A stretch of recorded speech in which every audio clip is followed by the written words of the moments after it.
झाबुआ के एक मकान की दूसरी मंजिल पर मुक्ता कुछ कपड़ों के टुकड़ों को जोड़ रही हैं। यह मकान झाबुआ में गुड़िया घर के नाम से जाना जाता है। मुक्ता सुई धागों की मदद से यहाँ जिस कपड़े के टुकड़े को जोड़ रही हैं, थोड़ी ही देर बाद वह झाबुआ की प्रसिद्ध आदिवासी गुड़िया का रूप ले लेगा। झाबुआ की आदिवासी गुड़िया असल में एक स्टफ्ड डॉल आर्ट है। इसमें महिला और पुरुष के रूप में आदिवासी जोड़े और इनकी संस्कृति को दिखाया जाता है। ये यहाँ की आदिवासी कला सबसे मतलब प्रचलित कला है। यहाँ की जो आदिवासी लोग हैं ना, उनकी वेशभूषा को मतलब ये दर्शाती है कि यहाँ पर ये जोड़े पारंपरिक वेशभूषा में होते हैं, जिनमें तीर कमान, हंसिया और बांस की टोकरी जैसी चीजें भी शामिल होती हैं। ये सारी कवायद आदिवासी जीवन को दर्शाने के लिए की जाती है। लगभग 50 साल की हो चुकी लक्ष्मी ने अपने जीवन के बीते 30 साल झाबुआ की इस कला को आगे बढ़ाने में दिए हैं। उनका यह सफर एक सरकारी ट्रेनिंग सेंटर से शुरू हुआ, जहां उन्होंने गुड़िया बनाने का प्रशिक्षण प्राप्त किया। टीसीपीसी में तो 110 मिलते थे हमको। वहाँ से फिर साल भर की ट्रेनिंग रहती, वहाँ से छूट के न फिर वहाँ काम पे नहीं लगाते। फिर यहाँ भैया ने चालू करा।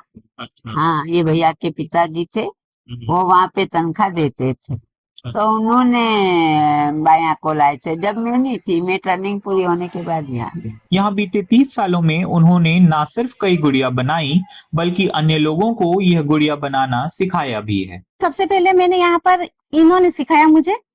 मैं इनसे मिली थी दिल्ली में। अच्छा। वहाँ पर तो वहाँ पर मिली थी, तब इन्होंने मुझे कहा था कि तुम कुछ काम कर रहे हो कि नहीं, तो मैंने कहा था कुछ भी नहीं। तो इन्होंने मुझे यहाँ बुलाया था और फिर ये सीखा था मैंने यहाँ पर, इनसे सिखाए, इनके थ्रू सिखाई है और फिर यहीं पे ही काम करने लग गई मैं। मुझे यहाँ पर काम करते करते 15 साल हो गए। गुड़िया बनाने की प्रक्रिया को समझाते हुए वह कहती हैं, संचे से निकालते, संचे हैं गुड़िया के, वो उसे कपड़े में निकालते, फिर मशीन से सिलते, फिर सिलने वाली देती हमको, वो काट के मशीन। कांच के फ्रेम में सजी हुई इस कलाकृति का उपयोग भले ही घर सजाने के लिए लोग करते हों, मगर मुक्ता के लिए यह कला केवल घर को सजाने का साधन बस नहीं है, यह उनके लिए उनका घर चलाने का जरिया भी है।